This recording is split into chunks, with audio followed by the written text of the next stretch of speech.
Hello, my name is Paul Antonellis, and I am currently an assistant professor in the management department for the Girard School of Business at Merrimack College, located in North Andover, Massachusetts.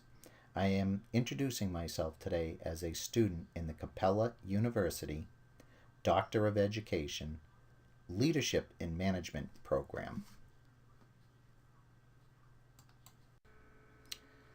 Capella University Online Doctor of Education in Educational Leadership and Management program provides me with the skills to lead and manage change in the field of education. Part of the requirement for the EDD program is completing a capstone project.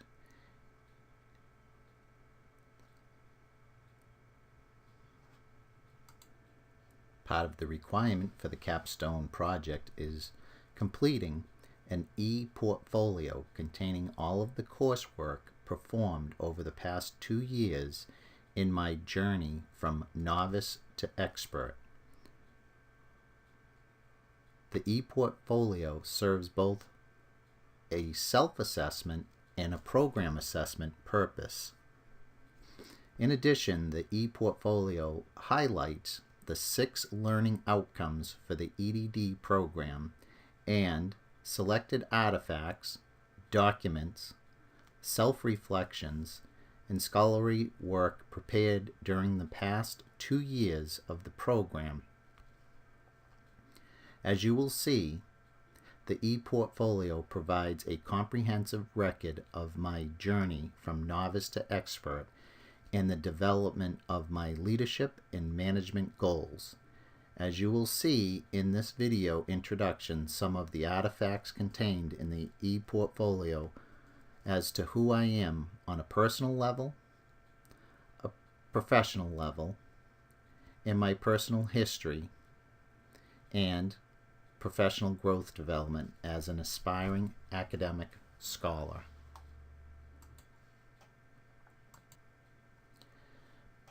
Before advancing, I'd like to acknowledge some very important people that have assisted me in my journey.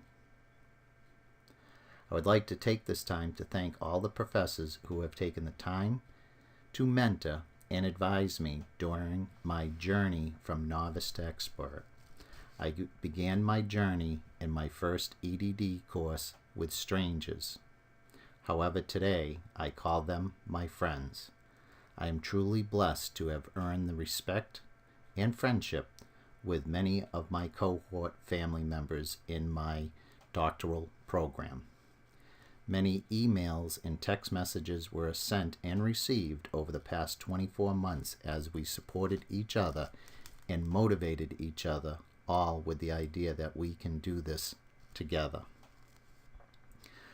I would also like to acknowledge the contributions and support from my wife and my 3 wonderful children. I am indebted to my wife, Susan, for her unwavering moral support and the many proofreadings of my written assignments throughout the past 2 years.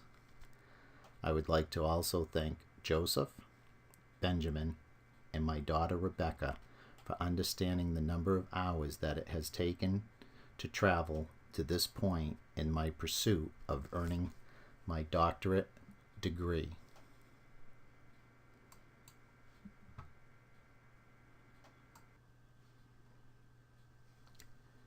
As the Grateful Dead song Truckin' from 1970 says, "A long, strange trip it's been." This about summarizes my professional experience growing up. At the age of 18, I joined the local fire department and became an emergency medical technician running on the local ambulance. I earned my associate's degree in criminal justice at Mount Wachusett Community College and continued to go on to earn a second associate's degree in fire science technology. During college, I worked as a part-time police officer for the town of Dennis, Massachusetts, a position that I held for over 10 years. I was assigned regular shifts during the summer months and patrolled the beach area. Shortly after graduating from college, I was hired as a full-time firefighter with the town of Yarmouth, Massachusetts. I would eventually leave Yarmouth to become the fire chief in Salisbury, Massachusetts. As fire chief, I returned to college to earn my undergraduate degree in fire service administration. I served as fire chief for 3 years and retired, serving more than 20 years in the fire service. Once again, I decided to return to college and earn my graduate degree. I pursued a master's degree in labor and policy studies with a minor in human resource management. I conducted my undergraduate and graduate work with Empire State College in New York.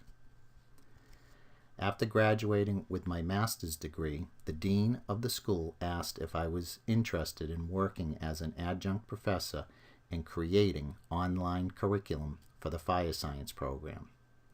Please keep in mind this was over 8 years ago, and online learning was not that popular at the time. However, having a lot of free time on my hands being retired, I decided that I would take the college up on the offer and began teaching at the undergraduate level in the fire science program and performing curriculum development. I would eventually go on to work for Empire State College for more than 8 years teaching in the online program. In addition, I also taught for several colleges in the New England area at the graduate and undergraduate level, teaching online and in the traditional classroom. Over an 8-year period, I have taught more than 85 courses at the graduate and undergraduate level. During my 8 years of teaching, I was very interested in writing a small tabletop book dealing with post-traumatic stress disorder in the fire service. I teamed up with my co-author, Dr. Shannon Mitchell, and together we published a small soft cover book in 1995 titled Post-Traumatic Stress Disorder in Firefighters: The Calls That Stick With You. Regrettably, the book is out of print today. However, during its shelf life, many people have enjoyed the information and truly have touched many people in many different areas of the world. Again, seeing the need and having a very strong desire to author another textbook, I decided on a book on my true love, labor relations. And so I sat down and began outlining the process for developing a textbook for labor relations in the fire service. After more than 4 years of writing and edits and more edits, and the final manuscript was accepted by Penwell Publishing, and in early 2012, I authored an undergraduate level textbook entitled Labor Relations for the Fire Service, which has been adopted by several colleges across the country in their fire science program. Writing is nothing new for me. Over the past 25 years, I have authored more than 25 articles in trade journals and peer review articles. During the past 15 years, I have traveled nationally and internationally providing specialized training to fire, police, EMS, and military personnel. My expertise is in the area of line-of-duty death and/or injuries. I teach a 2-day class on how departments can prepare for a line-of-duty death or injury. I've enjoyed traveling to places like Canada, the UK, and across the country. I've spoken to groups as large as 1,200 people and as small as 15. I have also appeared in several training videos on the content as a content expert.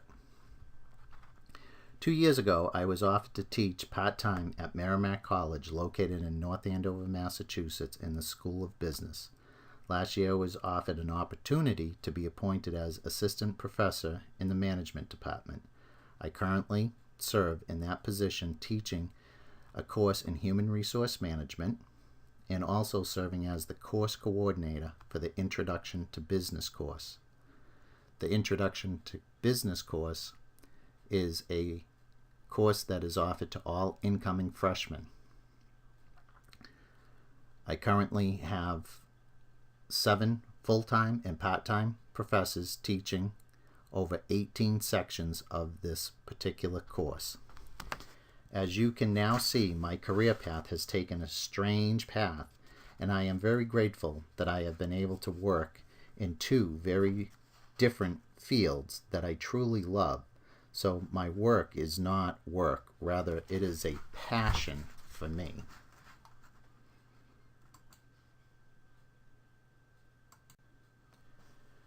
Again, 2 years ago, I was offered to become part of the faculty at Merrimack College. A little bit about the college. Merrimack College was founded in 1947 as a small, all-male Catholic college founded by the Augustinians. The campus is composed of 220 acres and has more than 40 buildings which reach across 2 different towns, North Andover and Andover, Massachusetts. Merrimack College offers over 90 academic programs. In the fall of 2013, Merrimack degree-seeking enrollment is 2,975 students at the graduate and undergraduate level. Merrimack College has about 156 full-time faculty members. The student-to-faculty ratio is 13:1.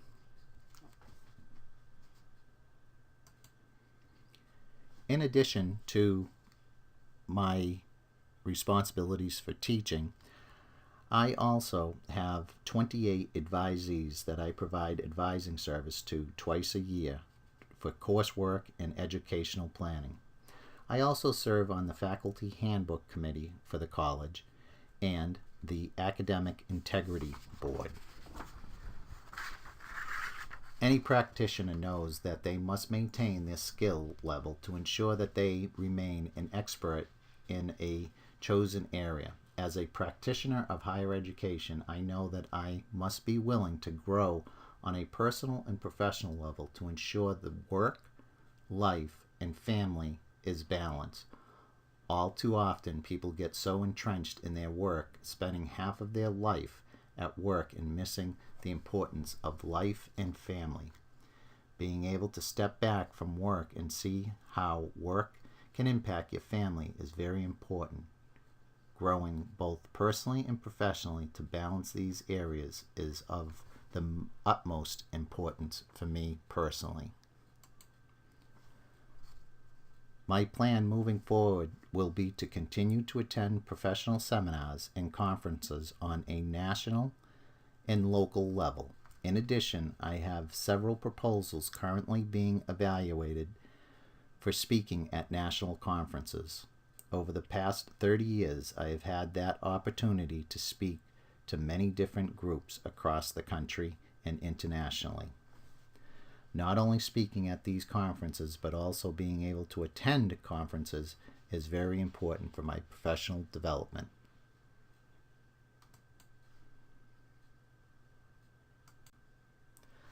I would like to share with you my teaching metaphor that I often use in the classroom. I like to use the following metaphor about teaching. I think of education knowledge as an eternal flame that needs to be kept burning and bright.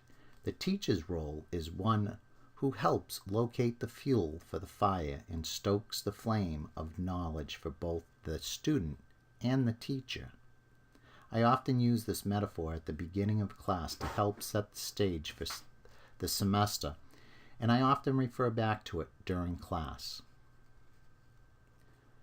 Over the years, I've come to realize each student will come to class with various levels of knowledge about course content. At the beginning of each class, I try to assess this level of prior knowledge. I think the biggest impact on the learning process is when I can guide a student to tap into their prior knowledge, test it against what is presently being presented in class, and use that knowledge as a means to stoke that eternal flame of knowledge. I believe it is important that the student in my class be able to see how the course material applies to their own lives as they apply abstract theories to what they experience in their own everyday world. This approach should empower students to articulate ideas and process concepts in ways which is meaningful and current to them.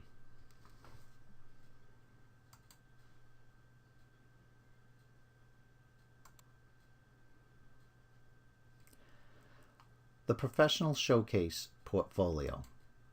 What you will note is in the first section of the e-portfolio is the Personal and Professional Experience section. This section of the portfolio contains my curriculum vitae. Preparing my personal CV has taken time and many edits, and quite honestly, it may be the most important document that I have prepared in my educational journey, given the impact that the CV can have on a personal and professional level. The CV serves as the sum and substance of my past and current work history, education, professional presentations, authored articles, and books, and indicates a particular career direction. The CV serves as my personal and professional marketing tool, demonstrating my credibility in the field of higher education, curriculum development, higher education leadership, and management. My CV is updated each year and is used as part of an annual employment review at Merrimack College. I also use my CV to send along when submitting conference proposals and other professional training. I view my CV as a living document that needs updating periodically to ensure that the content is current. You will find a PDF file that contains a copy of the book that I authored, Labor Relations for the Fire Service, with Penwell Publishing. I wanted to include this accomplishment in my e-portfolio to demonstrate my professional experience in the field of labor relations and also to provide evidence of the ability to write. The folder also contains a copy of my current Capella University transcripts. You will note at this point I have completed 7 courses over the past 22 months while maintaining a GPA of 4.0. The final course in the EDD program is the Capstone Project, which I am currently enrolled in, and completing the e-portfolio as partial fulfillment of the requirements for this program. The Capstone program will end on June 13th, 2014, and completing this course will complete the coursework required for the EDD program, and I will be able to move on to the dissertation stage of the program.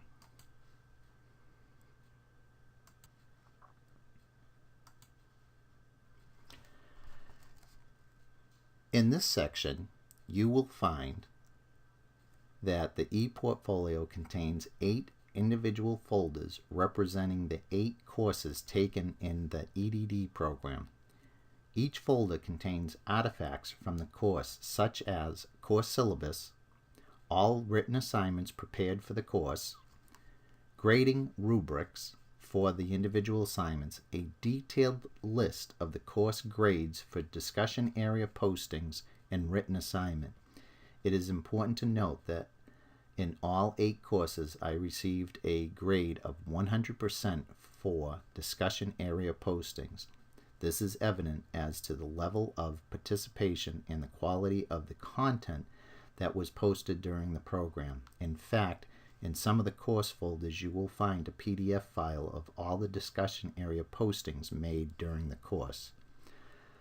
I personally feel that it is important to collect and save all of the course conduct artifacts as evidence of the quality of the education and the detailed, rigorous work performed. And in my eyes, it is far better to have the content and not need it than to try and track it down at a later date when it is truly needed. The e-portfolio allows for the simple storage of the content in an easy-to-navigate system and the ability to share the content with others. I would like to thank you for taking the time to review my e-portfolio, and I hope that it has provided you with an insight as to who Paul Antonellis is.